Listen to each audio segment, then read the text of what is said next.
Hi,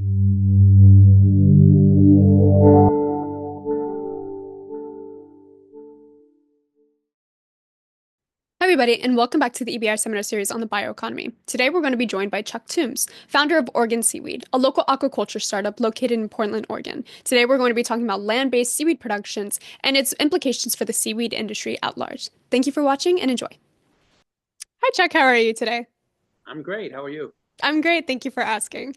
Okay, so today we're going to be talking a little bit about your company and land-based seaweed production. So, can you start us off with telling us why Portland was your chosen location for your company?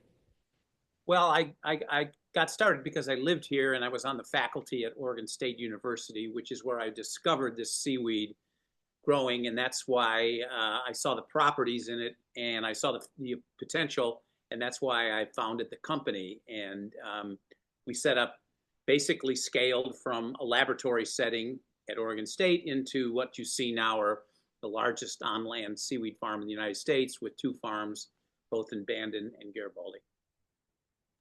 Can you explain to us a little bit what that land-based seaweed production looks like?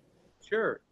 The whole basis of it is that we're located on what we call in an eastern boundary upwelling zone, which there's four of these around the country, around the world.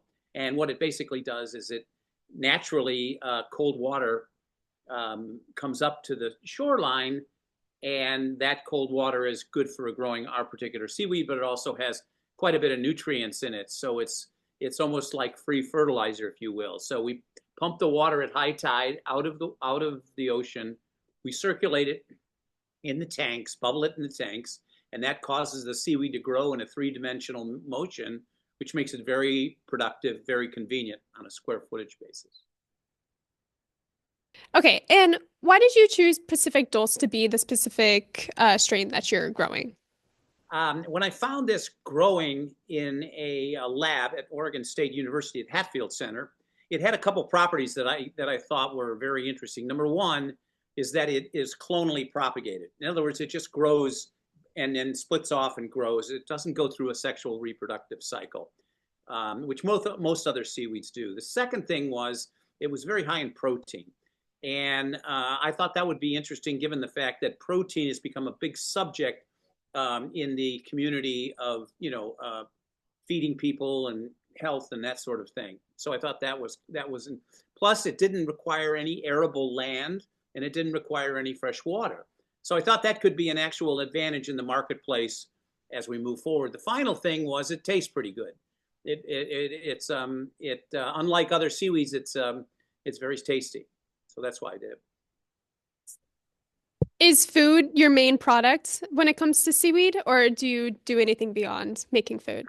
Yeah, currently food is our major product. We sell fresh to restaurants all over the country through specialty distributors. We have fresh product and dried product that's going into grocery, but we also have other industries. For example, we're pretty heavily in the pet food industry because fresh pet food is a trending item, and that our seaweed has taurine in it, which cats can't produce, and this is a natural source of taurine. Just recently announced that Oregon State University got a $1 million grant for a 5-year study to study feeding this red seaweed to cattle in Eastern Oregon for lots of benefits nutritionally, but one of them is for methane reduction in the cow. So it's quite a diverse area, but as a small company, we have to, pick our channels very carefully. Okay, how interesting. And then what do you think are the unique challenges to land-based seaweed production versus ocean-based? I think the biggest challenge is looking out into the investment area or the NGOs. I think they're under the impression that, that the seaweed cultivation got started in China and they've done very well with it. But in terms of scaling it around the world, the fact that we can grow it on land and we can control it, we can feed it, we can harvest when we want, seems to me a much more logical approach. But since it's new, it's hard to, it's a hard thing to establish. Fortunately, what we've proven is quite substantial, and the markets are turning around to it as we see.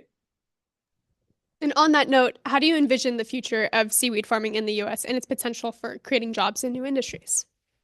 I think the potential is very high, but I don't think it's in the ocean. I think it's on land the way I'm doing it. I think as we look around the world, and we just look in the United States, there's plenty of area, at least in Oregon, Washington, California, in the area where you can pump this water in very, very cost efficiently, create these farms, and have tremendous amounts of economic activity. For example, we've been able to create through our process on land, we've been able to extract the proteins from the seaweed and create actually a carbon negative protein, so that in addition, it works very well, and it has the advantages. It has the lowest carbon footprint of any protein in the world, which makes it an attractive industry all the way around.